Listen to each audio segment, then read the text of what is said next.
Have you gotten lower back pain from poor lifting, or maybe the muscles have gone into spasm, or you've had a painful catch whilst you've been trying to lift? Well, that's basically down to instability to the spine and potentially bending with a flexed spine, which is something that we want to avoid because it's adding additional stresses to the spine, causing it a problem.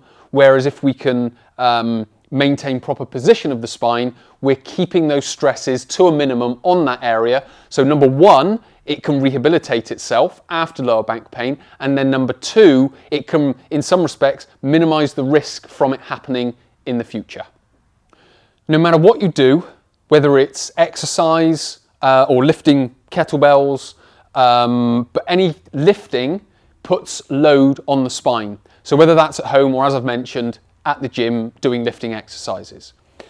What we need to do is minimize that.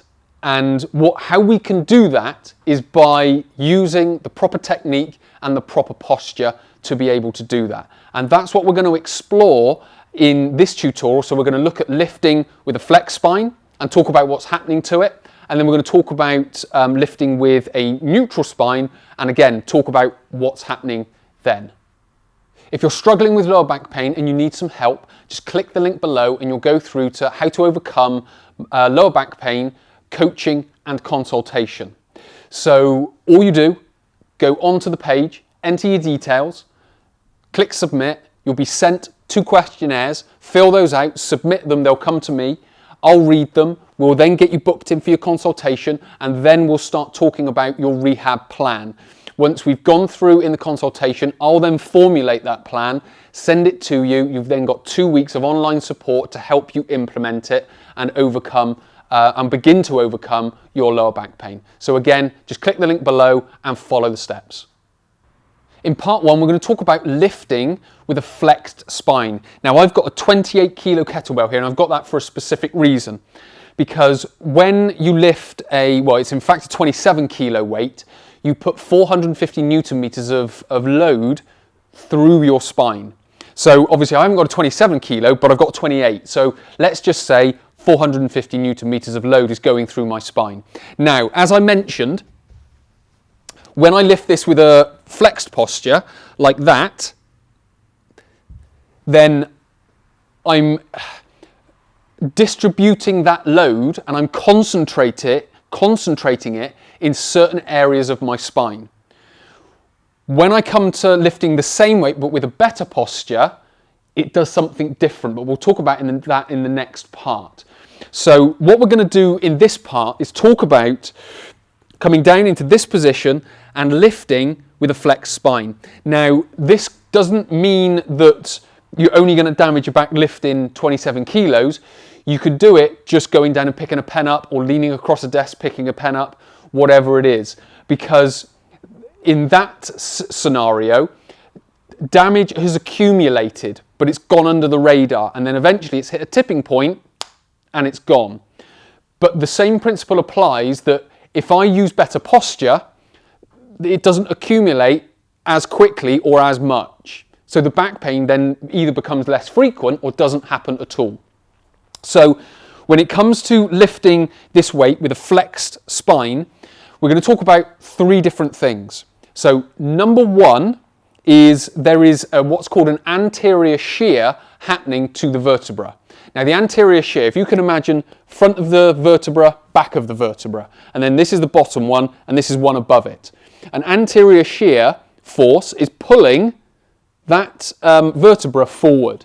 So there is going to be potential damage or potential unnecessary stress to the vertebra that when it's in a more neutral position, essentially isn't really happening. Yes, there is still stress there, but again, it's distributed more evenly.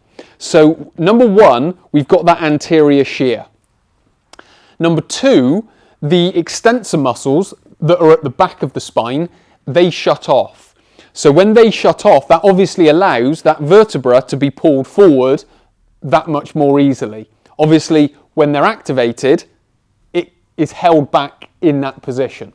So we can start to see, just looking at the anatomy, why these problems are coming up.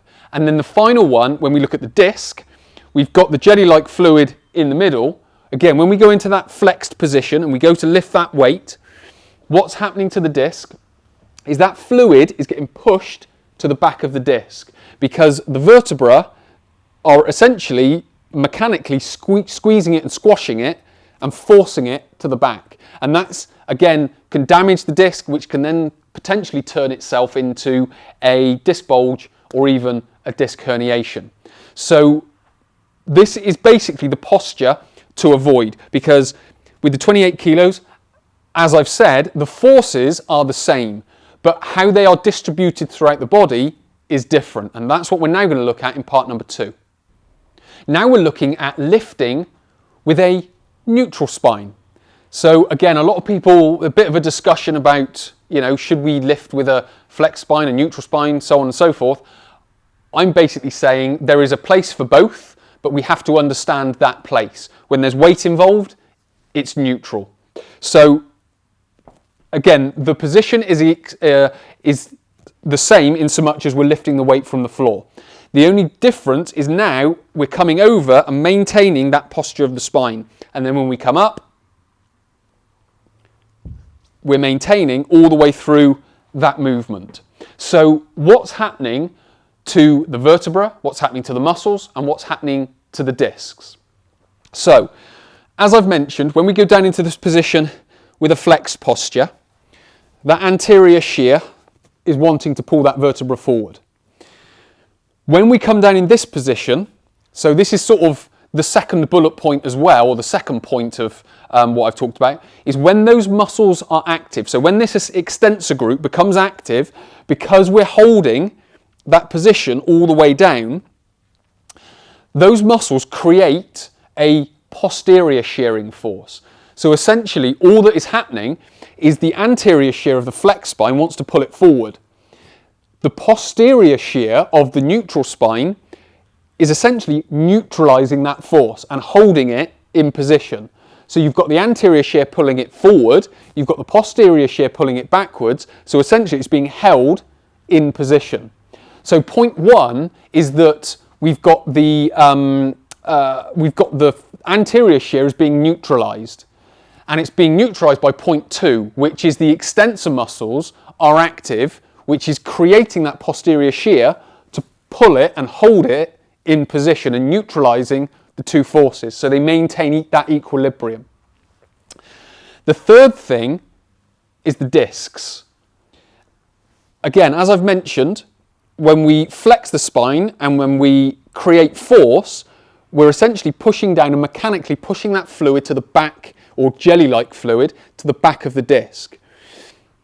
So when we go into that neutral position and squash down from top to bottom evenly, again, those forces are being neutralized and the force is being distributed more evenly all the way around. So it's being squashed straight down, not flexed and then straight down, which is pushing it to the back. So again, all these forces are being neutralized and it's holding that in equilibrium. So again, the forces around the spine are being distributed more evenly. So if we just go back to the start and talk about that 450 Newton meters, if we just say it's 400 for argument's sake and for ease of using this metaphor, what we would say is that if we go into a flexed posture, there might be 100 newtons of force on the front, but 300 on the back. But if we go with a neutral spine, it will be 200 and 200, or 100 at the front, 100 at the left, 100 to the right, 100 to the back, and 100 to the left. So we've got that 400 is evenly distributed around the spine, rather than all being forced in one direction. So essentially, they're just being neutralized. So it's the same force, just it's acting on the body different because of the way the body is positioned. So to summarise what we've talked about, number 1, we've talked about lifting a 28 kilo weight, which is generating 450 newton meters of force. Again, that doesn't really make much sense to many people, but when we talk about it in force distribution, we can start to understand it. When we flex the spine, we put additional forces on the vertebra, on the discs, and on the muscles of the spine. When we do it in a neutral posture, those same forces get distributed evenly around the spine, which essentially is minimizing the stress on those parts of the spine. Because when we go into the flex posture, it concentrates them in specific areas. So one of the major things when it comes to back pain is understanding that type of mechanism and then implementing it into a rehab plan. So again, if you are struggling with lower back pain, you need some help with it, click the link below, go through, fill out the questionnaires, and then get yourself booked in for a consultation, which we can then go through, start building your rehab plan, talk more about posture, talk more about distributing these loads, and then getting you on the road to a pain-free back. So many thanks for watching. My name is Chris from Chris Training. I'll speak to you in the next tutorial.